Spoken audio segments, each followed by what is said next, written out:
To me, it was delightful. Honest to goodness village. There were brick walks that the Village Improvement Society built. Then they had oil lamps on the streets. Nearly everybody in town had half to 1 acre of ground. It was just a delightful atmosphere. I still can't get over it. I still say, I'm going to the village.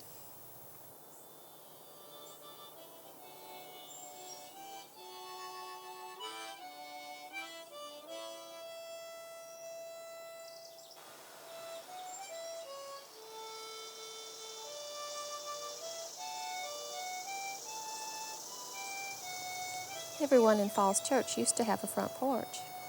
I would love to just sit on my front porch watching the world go by, or just being still.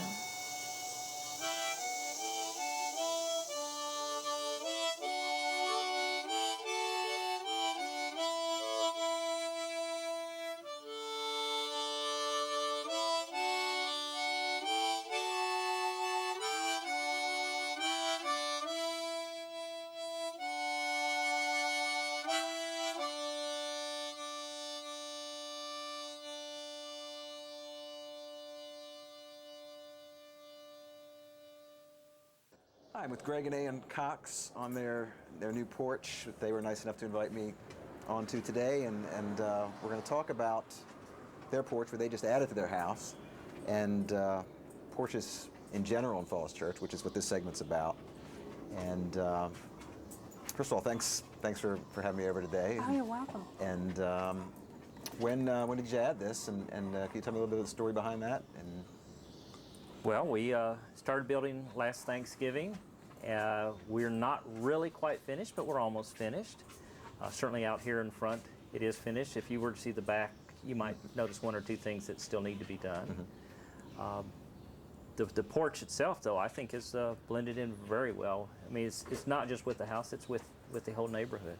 Yeah. And how has that changed both your relationship with the neighborhood, and I guess you spend more time out here than you would have previously just standing around in your front yard? Well, we do.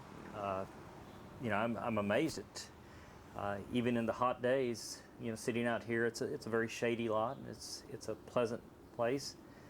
This street is one where people really do walk by. It's a chance to engage, you know, neighbors and strangers. I really had no idea until we built the porch how many people just wander by. Mm-hmm. And we've met a lot of new neighbors who seem thrilled that we have a porch and come up and visit more than they ever did before. Right. Well, it's a very welcoming gesture and a nice transition from street to the house, and I think it's people feel comfortable walking up to you on your porch. They feel you're approachable. I guess that's mm-hmm. the experience you've had. Now, Falls Church in the last few years has actually changed some of their codes to allow just about anybody, and one of the reasons we're going to mention this today is obviously we are fans of porches, or we wouldn't be doing the segment, and you're actually allowed to build out, even regardless of how close you are to the street. I believe this is the case, 8 feet with a front porch. You're able to go out there no matter how close you are to the street, whereas in general you have to obey certain setbacks to the street. And I don't think that came into play with you all, but just to let people know that you really can have a front porch, and you can go basically the whole length of your house. Right. And as you've experienced, that could be a real nice addition to your house. And it is, and 8 feet is a really nice size for a porch. Right. So. Yeah, the proportion of this just seems, I don't know what design principles you might use, but it just feels right. It feels comfortable. The dog likes it. Yeah. She also likes to sit in the yard. And smile for the camera. So how long have you all lived here? We've been here 11 years. We were gone for a couple years. The nature of my job, I was assigned to Point of View in California in the early 90s. We owned the house then. We just rented it out. Had some very good tenants. Still live in the general area. And then we came back in '93 and have been here ever since. This is where we raised our family. Yeah. The kids are off at college now. And have you, in your traveling around the country, another place you've lived, have you had a front porch? Maybe not as nice as this, but have you? Well, other than the porches that might allow the person coming to the door not get wet, we really have never had a porch where you could sit out and take in life. I mean, this is, I think, reminiscence of Grandparents. Visiting grandparents, of a older time. It's very pleasant. I can certainly see the draw of it. It's just a nice way to spend time. It's a great place to sit out and read the newspaper. It's a place to just sit out and talk. Yeah, I would agree with that. And this one worked very nicely with the rest of the house, and it was part of an overall addition that you all did. Right. And it seemed to be integrated very nicely with the house, and looked like it was carefully considered as part of the overall design. And we put in the ceiling fans, and knowing what we know now, that turned out to be a very good idea. A week or so ago, when it was in the mid or even high 90s here, I mean, of course, we're in the shade. There are a lot of trees. I mean, that's a nice thing about the lot. But you just would not have thought that it was. I mean, it was not unpleasant sitting out here under the fans. And we were out here in the middle and late afternoon. It really is. It's a pleasant environment here. yeah, go ahead. I'm sorry. I was just going to say the fans seem to blow the bugs away too, so Yeah, that would make sense. you're not too bothered by mosquitoes out here. Yeah, you see fans, and that's in keeping with these on some of the older porches. You see the fans as well. I saw something in the Post this morning that we had a porch and had a number of skylights, and sitting here, I was thinking that I really don't need that on this particular porch. Maybe that one was deeper. I don't recall exactly. I just glanced at it. It was in the home section. Of Yeah, I the saw it Post. too. And just those kind of holes in that roof, it didn't feel very porch-like to me, and I think I'm much more comfortable. And there's obviously plenty of light coming in because it's a porch. There's no real walls to speak of. Although there is the enclosure of the railing, and you all did a nice job here, and it feels very. You feel very comfortable here. But again, I think that there's a real strong relationship with the street and the neighborhood that allows you to kind of take it all in, as you said. I don't know what it is about the railing that makes it feel cozy, but in the design or in the construction process, there was a time when the porch was here without the rail, and a completely different feel. It just was not the sort of place you'd want to sit.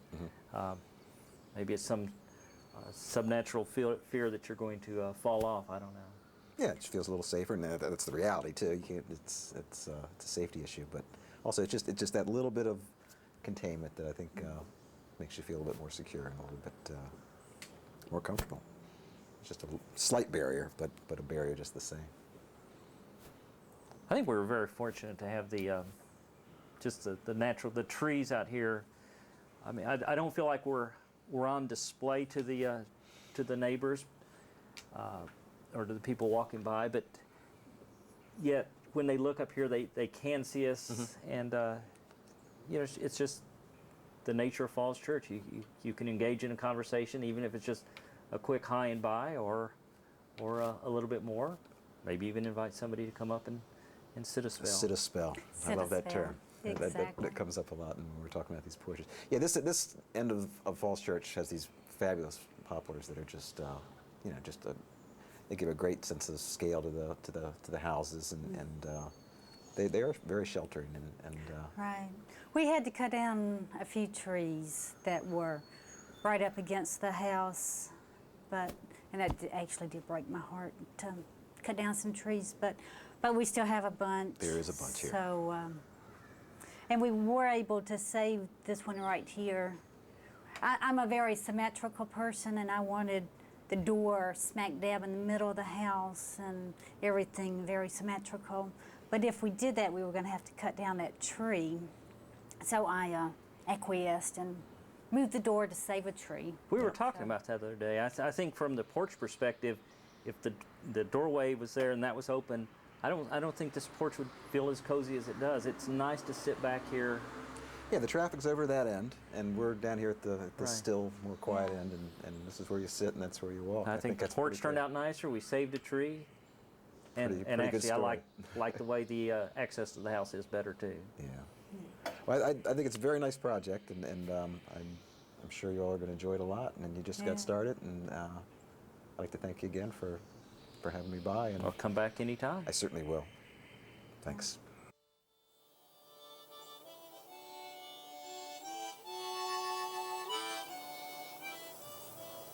Nearly every street in Falls Church was arched over with trees. You walked under a bower. That's what made Falls Church so attractive.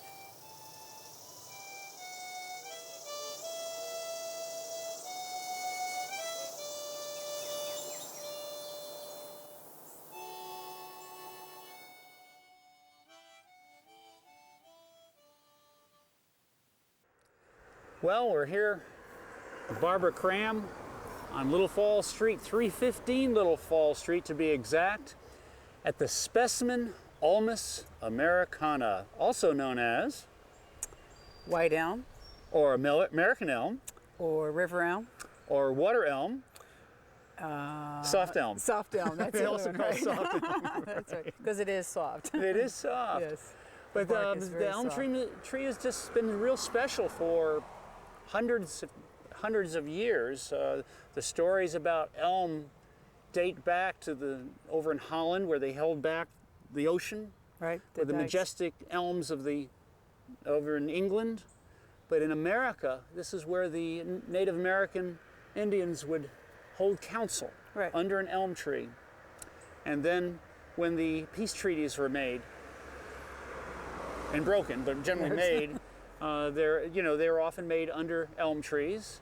And then when George Washington was given control of the Continental Army up at the Cambridge Commons, it was under an elm tree. And there's all kinds of human associations with the elm. Generally, when people would settlers would come in, they'd save an elm and build a house under it. So generally, no large elm can grow anymore without a human association. And That's right. you know A lot of something. history. Yeah, you know something about this elm tree, don't you? Yeah.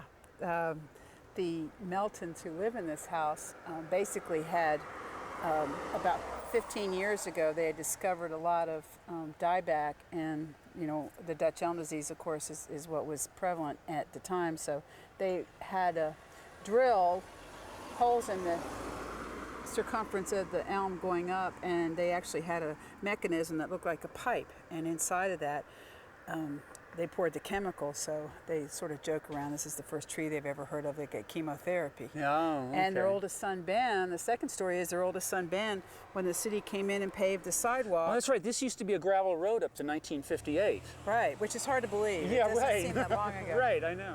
When they paved it in the late 50s, early 60s, and then they put the sidewalk in. The sidewalk went in not that long ago, evidently about 15, 20 years ago.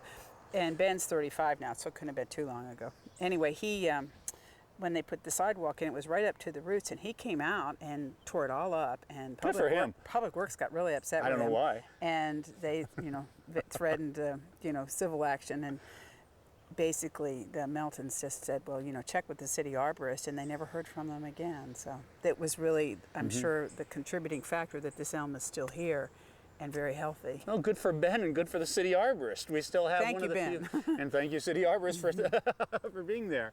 Well, that's a great tree. Well, I have one of my favorite books here. It's called A Natural History of Trees by Donald Coltrose Patey.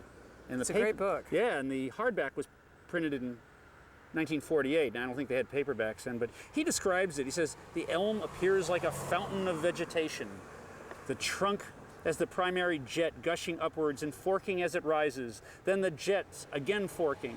The fork spreading out and falling as if by gravity in 100 branchlet streams that become 1,000 streamlet twigs and 1,000,000 drops of spattering foliage. What do you think about that poetry? I think it pretty much captures the moment. It's, when you look up at the canopy of the tree, it really does look like little rivulets on a stream where it's broken up by rock, and just the way the tracery of the branches is really very pretty. Instead of going out perpendicular to the main branch, it really just runs parallel. Now you always see them as street trees or over houses. Right. I guess that sort of defined it. Why? Right, as a meeting place. And they create such a nice arch. In fact, the street trees, the reason they were done, well, was because they're so high, the vase shape, really they met together over the street, and so it made a wonderful, beautiful canopy where the sun just sort of peeked through. And I guess you could have the tallest trucks go through. Yes. Or people walking on stilts. Right. Or 3 horses on top of each other or something or a like float that. or something. Yeah. Or you could have it grow over a house. You Right. know, you could have your McMansions around here and, grow over, wouldn't touch the roof. Well, and I'm sure in the summer it made the house a lot cooler, so it was really sought as a building location, I would think. Yeah, interesting. Well, this is a gorgeous tree, but there's a lot of sadness associated with the Dutch elm. In fact, some of these holes that are in here are not good signs. No. And the Dutch elm disease was discovered first in Ohio, I believe, in the 1930s. In America. In America, right. And it came over on some wood that had the beetles in, and then they eradicated No, the beetles. it. It wasn't the British Beatles, not the rock and roll group. Not the rock and roll Beatles, but they were that was 30 years later. That was an invasion later.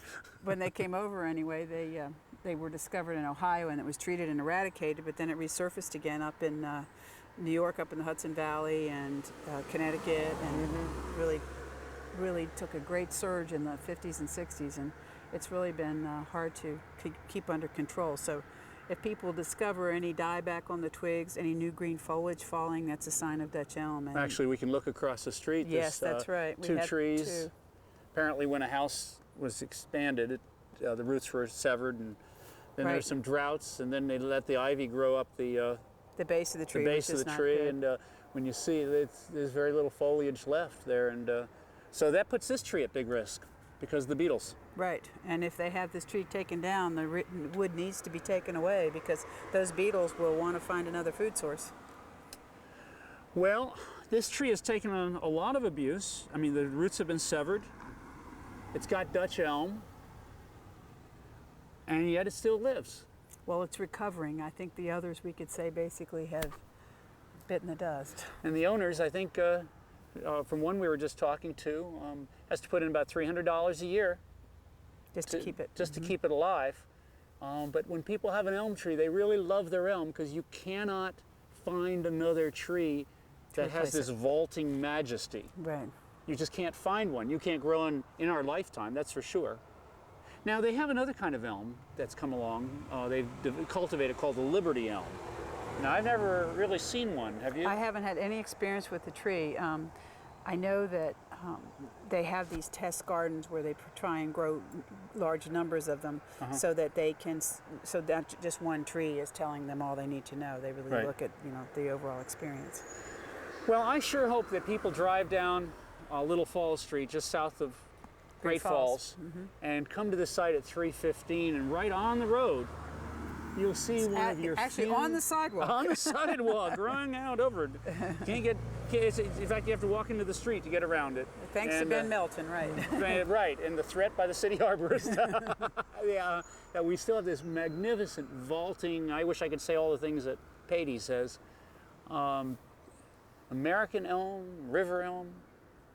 White elm. I guess that's because the bark is so light. Yeah. It has that white coating on it. Let's all it's beautiful. Give our best thoughts. And it has a little, these leaves here, by the way, are not the elm. This is what's that? This is a redbud. Right. So this is a little tree growing around it, lest we think that's the branch. Well, Barbara, thank you. That was fun. Thank you. Yeah. It's always a pleasure. Yeah.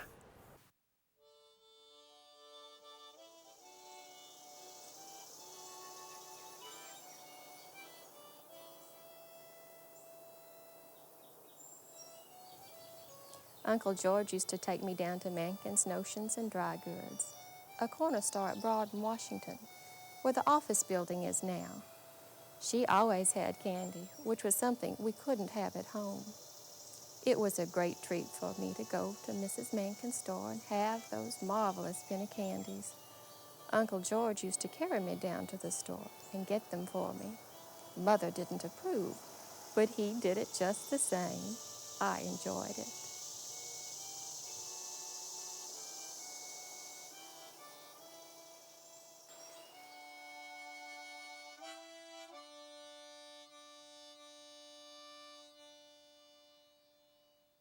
Hi, today we're going to visit Point of View Eyewear, where they have the famous before and after pictures. And I'm hoping to have a complete overhaul from this before to an after.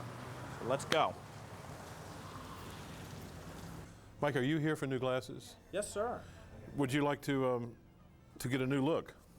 Absolutely, I need one. Well, first of all, it seems to me that what you're wearing, even though it's very nice and very expensive and probably came from here originally, as nice as it looks, it did. I want you to see the newest, the latest style. All right.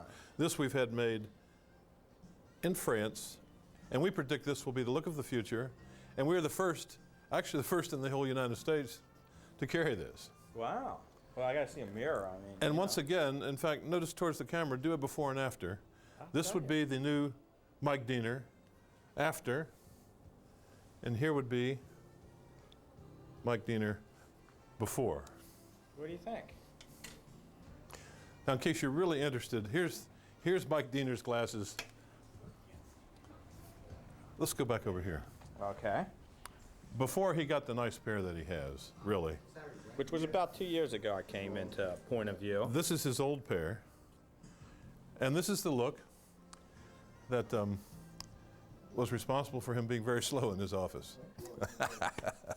And since getting I've never been slow. And since getting his new after look, Mike is so busy we hardly ever see him anymore. But we had a lot of fun with Mike, and actually he was one of our first in the newspaper series of before and after shots. And in fact, he was the first one here in Falls Church, and we've been running it every week since then for 3 years now. Yeah, and that first time I came in, I think I got 2 pair of glasses. Yes. Some racquetball goggles. Racquetball goggles, that's right. Swimming goggles. Right. And some wraparound sunglasses. I mean, for biking. He really took advantage of everything. Yeah. And that enabled us to advertise in the Falls Church News Press for the next entire year. But let's look at some. Should we go through that kind of what you do with What about shapes clients? and faces? Yeah. Well, if you were coming in for new glasses, I would say, hey, Mike. I need a new pair, by the way. Do you? Yeah, it's been a couple of years. What's new is most frames have these magnetic clip-ons. Polarized polycarbonate clip-ons. Take off your glasses. Try this on. Let me help you. And I think black would look nice on you. Take a look in the mirror. Can't see. Notice how small they are. Your eyes are centered in the middle of the lens. That's the look we're after. However, the pair you got here a year or so ago, being brand new, they still look good on you. But I think for a second look, It's not the glasses. It's a subject. I think for a second look, it would be nice to have something in a darker color. And then how do these work? These are magnetic. Actually, as you're driving along, So they're not clip-on anymore. you just flip them on. Is that still considered clip-on Well, they or magnetic on? magnetic on. See, in my day, the clip-on wasn't cool. These are new. We're one of the first around to have this line. That is. The magnetic polarized clip-ons. And we use a lot of them. Lots of the men's frames have that. How about women? And Women men. don't get. No, yeah. both. Yeah, both. Right. But you don't carry my favorite line anymore, Which is that? the diesel. Well, actually, they went out of business. They did. Now, here, let me show you this. You know, sometimes the designer names like Gucci and Christian Dior and all these neat names, they're all from Europe. This is Gucci's newest rimless. Notice how rectangular it is? Kind of close to what you have. There's one I want you to try. This is the latest, newest from Austria. These are made in Austria, a cobalt titanium material, very flexible. Oh, cool. No hinge even. And they sort of just cling. You don't even know you have them on. Wow. And in Europe, this is a look that's very, very popular now. Rimless glasses are back in style. What do you call this, the cling look? Well, it Isn't that clings. Like being married? Oh, no, just. You don't even know you have it on. Very lightweight. It is. Holds its adjustment. Wow. You don't even know you have them on. And they come in lots of different shapes and colors. And they're made by the famous Silhouette people in Austria. They're kind of the Rolls Royce in the optical field.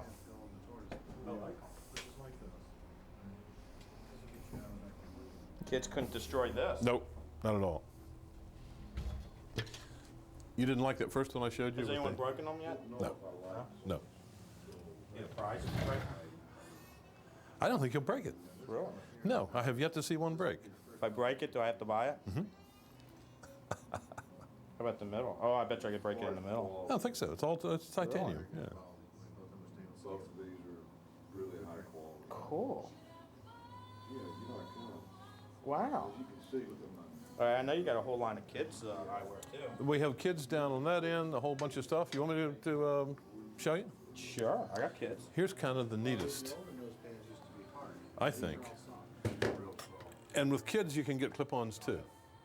I don't see one out here, but Well, kids I are haven't into. seen Haley in your... Kids are still into bright colors. And I'll show you one that Haley wears, one of her favorite. It's blue with a hand-painted little flowers on the corner. Haley and her friends from St. James School wear a lot of these. And we love doing kids, and we have 2-year warranties on all the kids' frames. Most of them have spring hinges, and we don't have problems with them. We do a lot of kids. Where's your sports stuff? The Mickey Mouse line, sports glasses, swimming goggles, racquetball glasses, the new Dakota Smith line.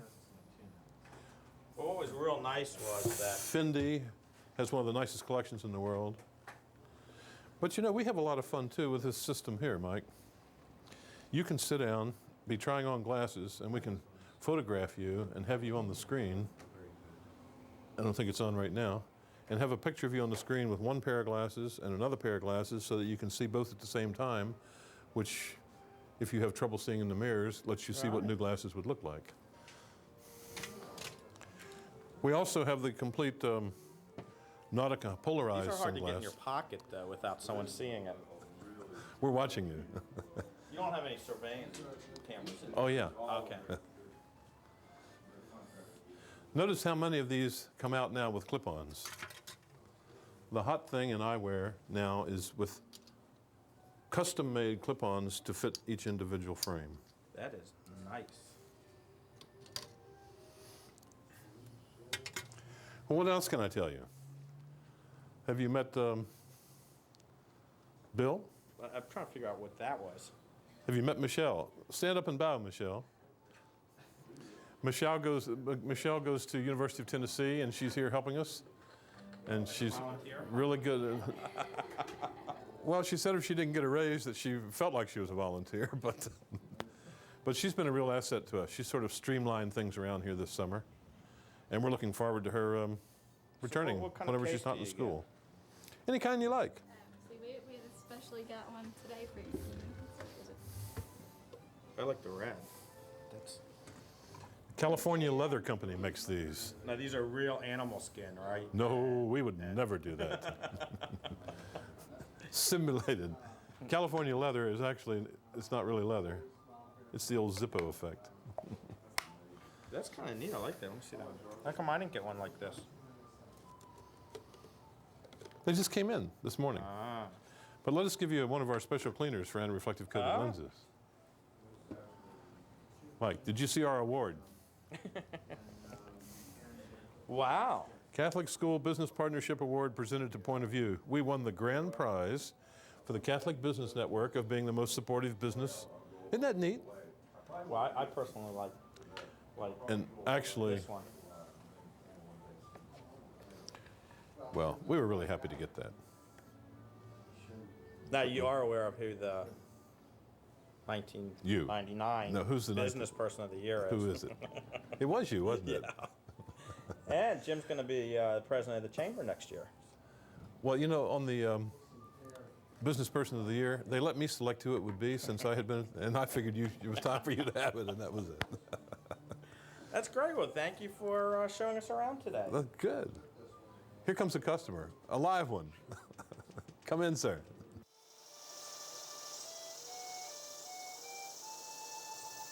I loved going to the village. Everybody knew everybody. I would say, "Hello, Mrs. Brown," or "Hello, Mr. Hawkshurst," and they would all know me and my kin.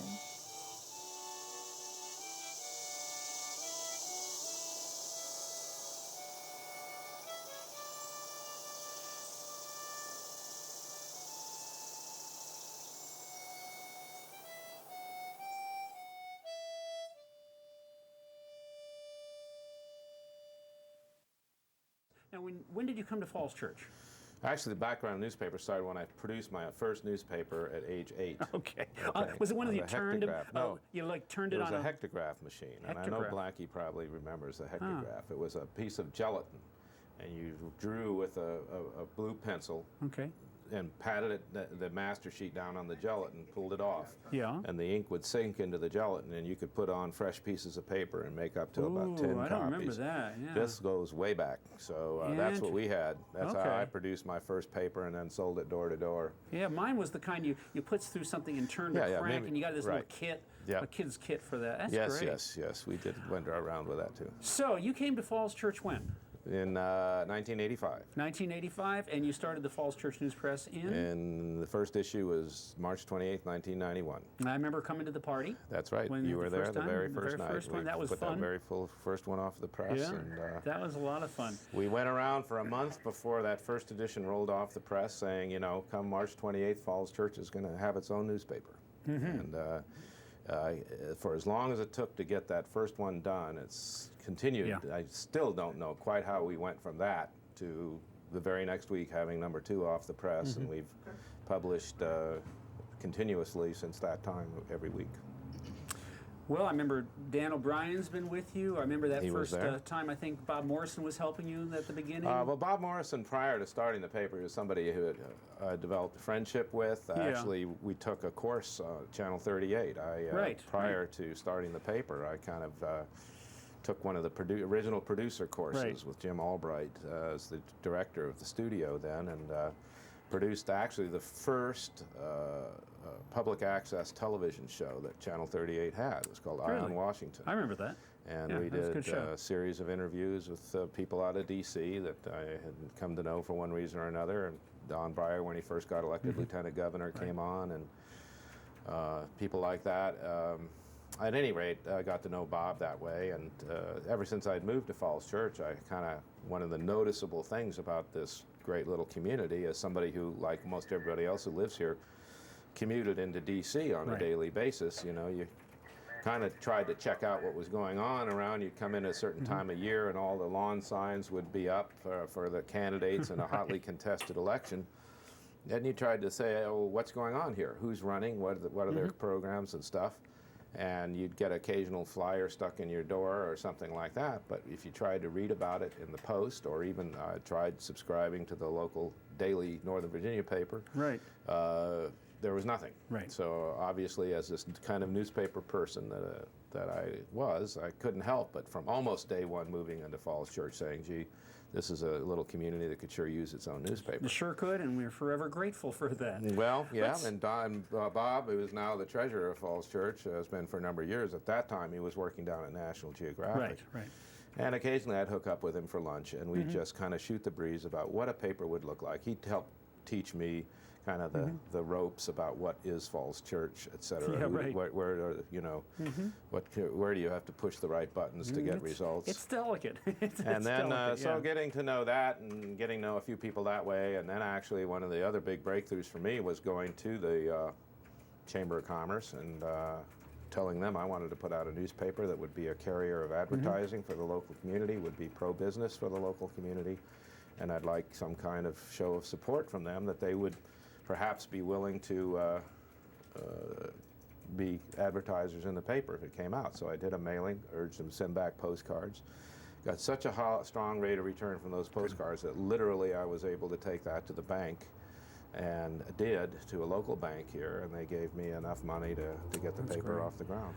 Well, that's great. Well, I know Hap Day has been a big supporter of yours all through, and Mike Diener has been a big supporter right from the very beginning. And, Well, the biggest achievement of the paper, I think, over the course of the over 9 years now that have been publishing it, has been to convince the entire community that I mean it when I intend to be fair and Yeah, try to be sure. fair. I mean, we've Well, if you grown can up get- together. Yeah. The community has learned that I have my point of view, Sure, which yeah, I express sure. in my editorials and in my column, but that I'm willing to also present theirs, and we'll try to get it right. That's part of the reason I have the point counterpoint. If I feel sure. that somebody thinks that I didn't get it right or got it Yeah, sure. slanted in my main Right. news story, there's ample opportunity there to try to balance it out. well, a good sign of if you're balanced is if everybody gets mad at you at some time. Well, you know, sometimes that's a good sign of balance. That's true, and you know, sometimes you know that if you're pissing certain people off, you got to be doing something right. You know, whatever. Okay. Well, we're kind of running out of time, but I'd like to briefly go through what it takes to put a newspaper together in a day. Not in a day, but in a week. I see a number of people working around here. You have advertisers, you have people who set up the computer. Well, I'd love to introduce my staff people who are here, if there's any way to do that. I don't know. Well, we'll take shots of them. We'll take, as we do the cutaways. We've got Nate Martin, who's been working with me since 1992 over here. You have Blackwell Hawthorne. He's been an advertising salesperson in Northern Virginia for years and years and years. And we're so happy that he chose to come and work for the Falls Church News Press for the last couple of years.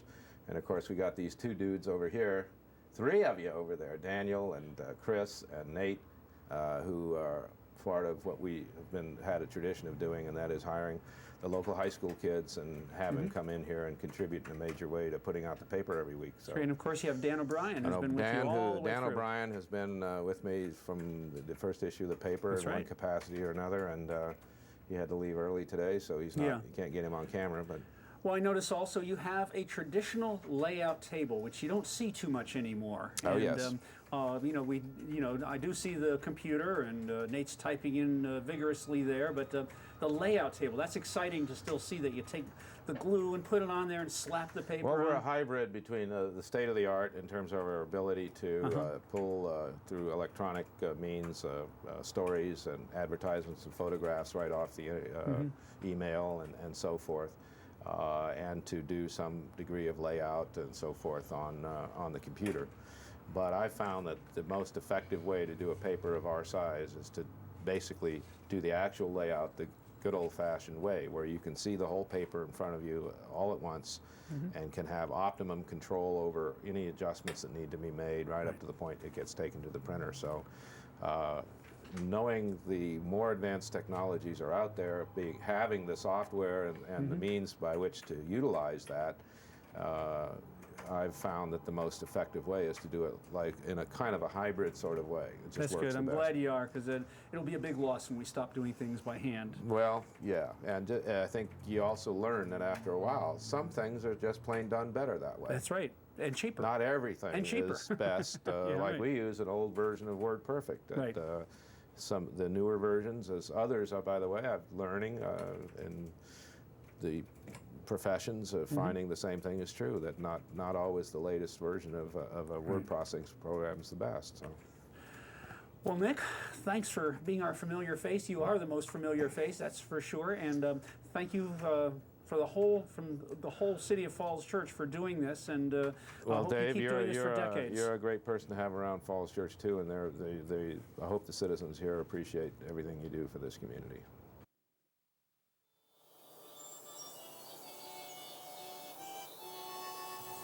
I heard music everywhere in town. A lot of folks had pianos and other instruments in their homes, and I could just walk up and down the street and hear people playing pianos and violins and singing. Some fellas were always sitting on the front steps of the stores down by the crossroads playing harmonica. Of course, there was music at church on Sundays and Wednesdays. A band always played at town picnics. One of my favorite things was dances at the Oddfellows Hall.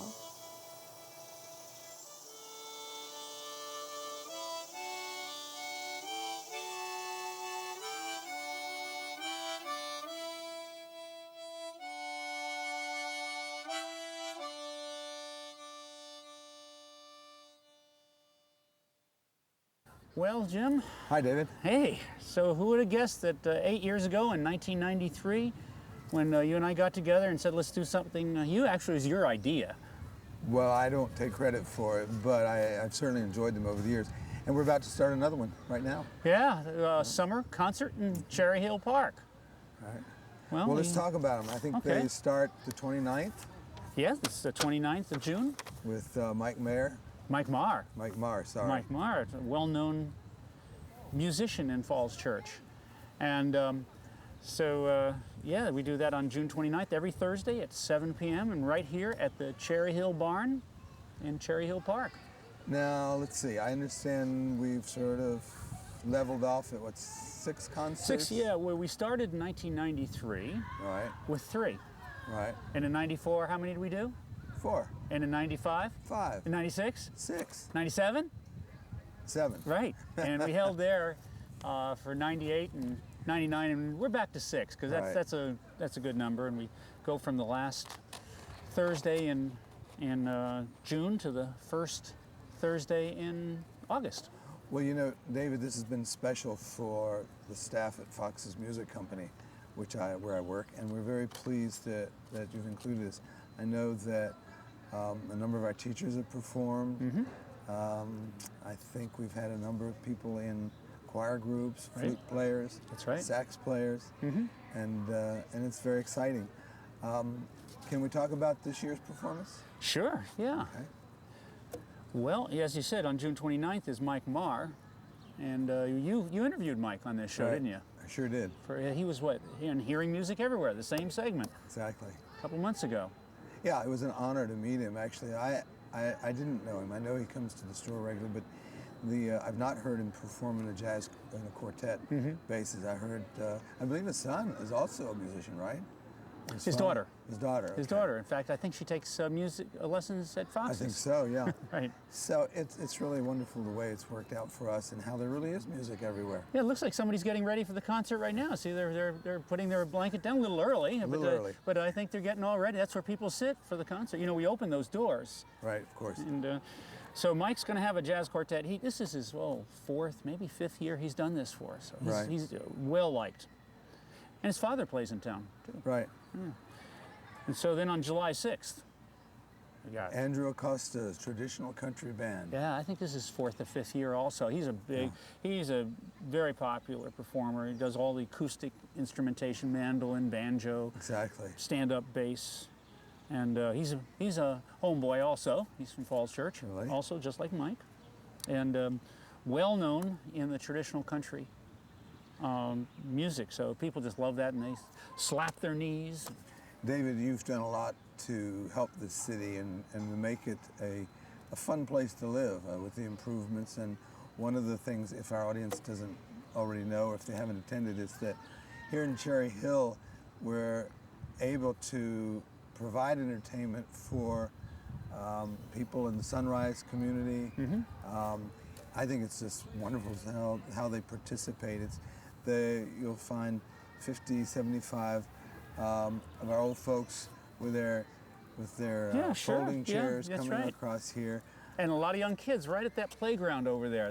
The kids are running all over the place. In one instance, I remember we had to call it because of darkness, and the elderly people refused to leave. That's right, They exactly. wanted to continue. Exactly. It's very, very touching. Well, one of the things that people don't realize is that people assume that either the musicians are playing for free or that the city government is paying for them. Right. The city government isn't paying a dime. Right. And the musicians are getting paid. Right.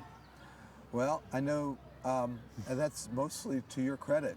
Well, and yours too. I mean, we got together on this. We've paid a little bit, but I know most of it is armed twisted. Well, it comes from the Village Preservation and Improvement Society, an old organization from 1885. Did you see a sign just go by here? It was a few minutes ago, yeah, right. And a little slow there. Yeah, right. But it was kind of bizarre. But anyway, the Village Preservation Improvement forks out a bunch of the money, and Fox's Music forks out the rest of the money. And a couple of the groups, like the U.S. Navy Band, we'll get to. But we do pay local groups, and that's what we really sponsor, is local groups. So what do we have after Andrew? Dave Elliott, another local boy. He is, another homeboy.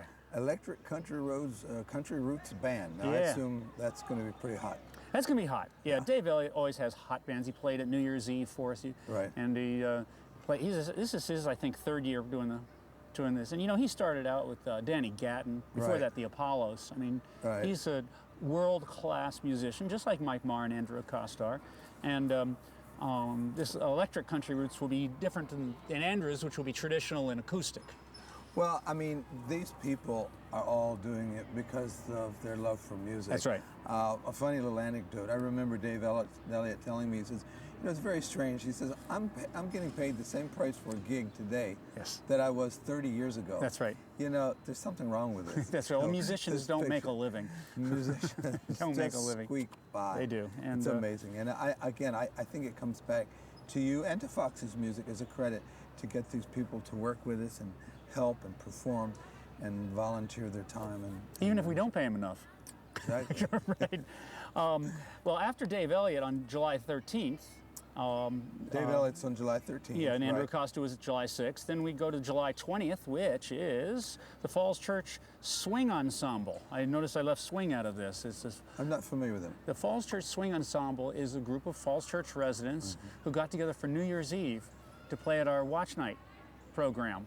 And that was the first time they played together as a group, and everybody danced and loved them this past year. And so as soon as they're over and I heard all the applause and everything, I said, hey, can you play one of the concerts in the park? It's a small ensemble. It's not a big band. It's Right. like 8 or 9 people. So it's not Right. like the big 15, 16 Right. piece. But they swing, and they're great. And they'll, you know, Now, aren't they an offshoot from one of the later performances? they're from the concert Falls band? Church Concert Band. I mean, most of them perform in that, and Right. these are the ones that particularly like the jazz and swing. So I think people like that on July 20th. Now they do I should clarify, we don't pay them. They donate their time. Right. And that's good. And as with the next 2 groups, which is on July 27th, the Commodores? the U.S. Navy Commodores. Right. Now there's a big band. Right. Big band. Exactly. And they played 2 years ago for us. Last year we had the U.S. Army Blues. And U.S. Navy Commodores. I mean, they. I think some of their performers teach at Fox's Music. Right, that's true. That's And true. also with the U.S. Army Blues, some of their people teach at Fox's. And but they're always a knockout success. We have about 1,000 people packed into this area here. Well, and then 6th and last is the Falls Church Concert Band, On August 3rd. which I'm familiar with. We've done that every year. Yeah. Every Are they getting single- better?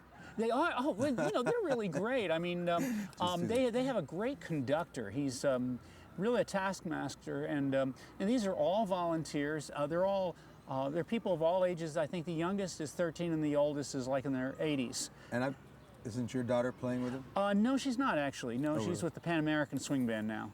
And thank you though for that. And the concert band will be playing mostly American show tunes, maybe not just American, but show tunes in general. And they're always a big hit. They have about 25 people packed up there by by the barn. Right. And this is such an idyllic setting. I mean, look at that barn. That's the only antebellum barn left within the Beltway in Virginia. It means before the Civil War. This is the old haymow here, I believe, I'm not mistaken. And right over here was the, I think one of the fruit orchards. And but they have this big area open now, and this is where people sit. And Village Society sells canned and bottled beverages. Usually there's an ice cream vendor. There's an ice cream vendor here. Our and, audience should know that they can bring the kids and they can run around freely, use the swings, the seesaws, whatever. Right. The parents But can run around freely too. They can also run, but we expect them to listen to the music. David. Oh yeah, and talk. And talk. Right, but it's a lot of fun. And Jim, I can't thank you enough for having suggested this in 1993. Fox's Music has always been a huge benefit to Falls Church, and you particularly since you took over in the late 80s. And the Village Society for sponsoring this with you, and the City Recreation and Park for allowing us to use their facility. Thank you for flattering me, and thank you for being a part of the city, David. Thanks, Jim. Yeah.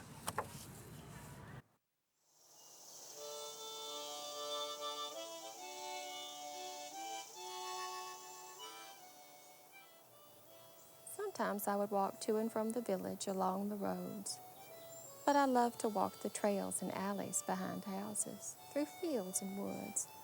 It just seemed more special.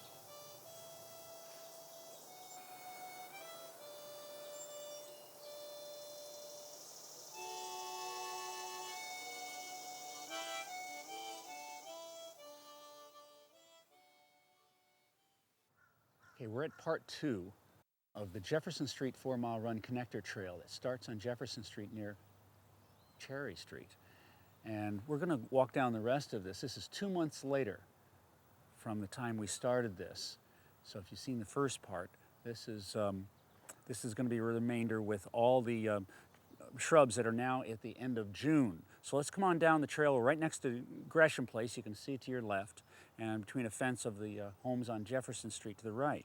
So going down this rocky path, we got our Father Gillas on the left and Summer Sweet on the right. Back here we have our witch hazels, and the galls are really coming out beautifully. These are fantastic to look at.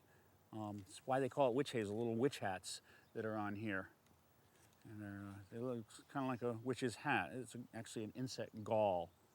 But these are interesting to watch throughout the year. This is a native plant that people get the witch hazel from. That's an astringent you can get at the drugstore. I don't know if it does any good, but some of these leaves have 3 or 4 galls on them. That's okay. It's not bad. It's normal for the plant to have those. As we move on down this trail, it meanders just like a stream. It's a gorgeous trail looking at it from up here, looking down the hill and seeing it snake around. But at the end of June, there's a lot of flowers that are just coming into their own and blossoming, like this butterfly weed. It's just like it says, it's related to the milkweed. You see the beautiful orange flowers that attract the butterfly. Of course, I scared them all away. But these orange flowers will stay out for quite a while. And this is native to this area. Like I said, it's related to the milkweed. Okay, right next to this butterfly weed, the orange butterfly weed, is a beautiful white summer sweet that's just coming into bloom. The bees are loving that, and that's another butterfly favorite also. It has a great smell. That's right over here. There's quite a few of these on the trail.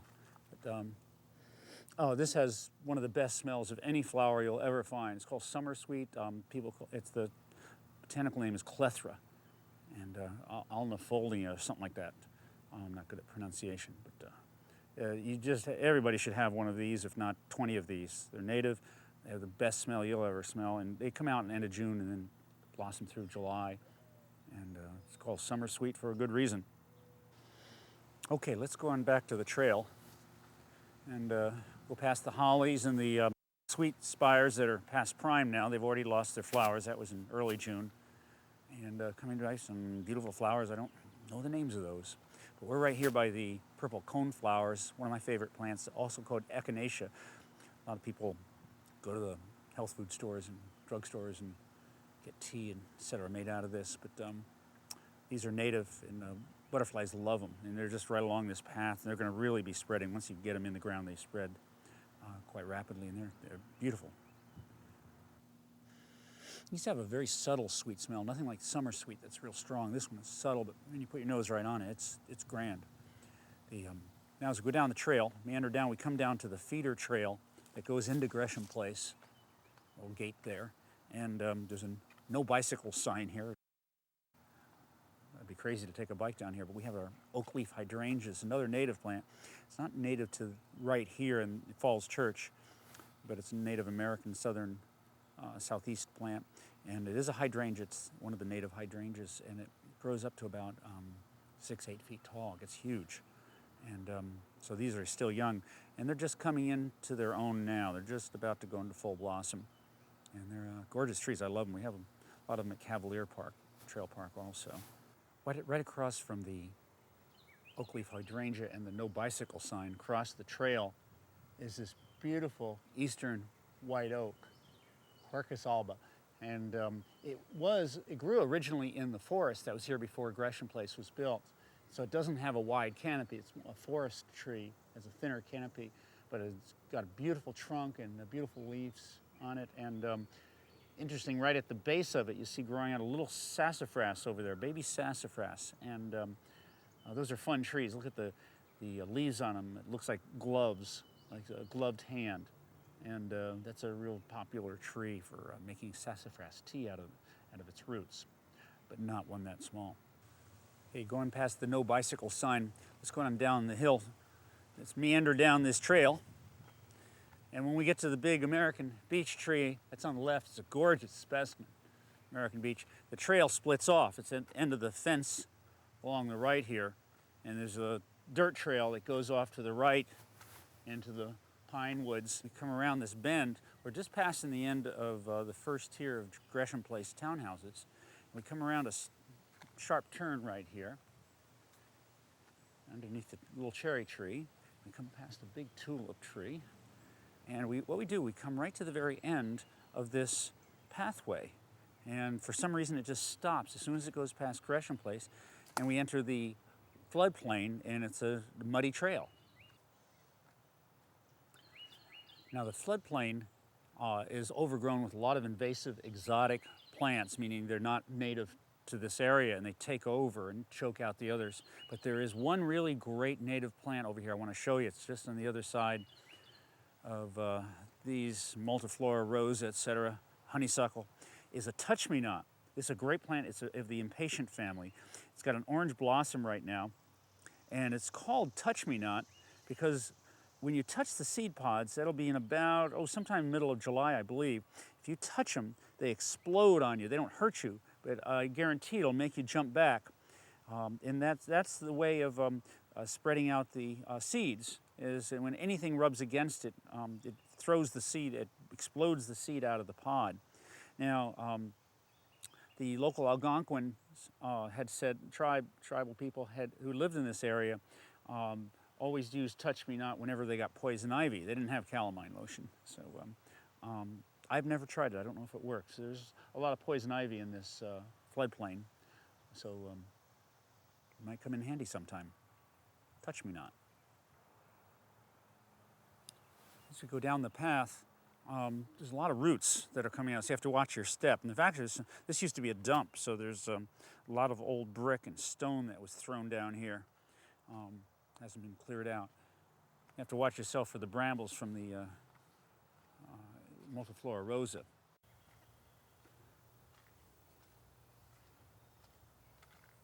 Come up, you notice how wet this is right here. And this is the floodplain, so if you're coming down right after a rain, you better be prepared to either get wet, muddy, or try to walk through the thicket, because this gets pretty sloppy in here, but we're just coming up to the 4 Mile Run Trail. Let's go on up to it now. We have two different kinds of ground covers here. The first is poison ivy, which most people recognize, has 3 leaves. It is not serrated. You don't have those little jagged edges on it. It looks relatively smooth, a little bumpy, but relatively smooth. It can be almost any color, so don't say it has to be a shiny or anything. It can be light green, dark green. It can be a reddish, purplish colors, all kinds of different colors it can have. It's very invasive around here. It is natural. It is nature's way of keeping humans out of an area. It's maybe not good for people, but it's not bad for nature. The birds love its berries. Right next to the poison ivy is the Virginia creeper. This isn't the normal way it looks. It has 5 leaves. These are a little thinner than they normally look. It looks more like a star. But anything with 5 leaves generally, or many things, not anything, but many ground covers around here with 5 leaves is the Virginia creeper. And it grows right near the poison ivy, interspersed a lot of times. So you have to be kind of careful if you're wading into something you think is Virginia creeper. There might be poison ivy with it. But let's go back and look at the where we're heading. When we come to the end of the trail, the 4 Mile Run Jefferson Street Connector Trail, we come to the 4 Mile Run Trail, which is the subject of another show. This trail, 4 Mile Run, will lead you from Gresham Place on the west going toward the east on Van Buren Street leading into Arlington. So thanks for the show, and see you later.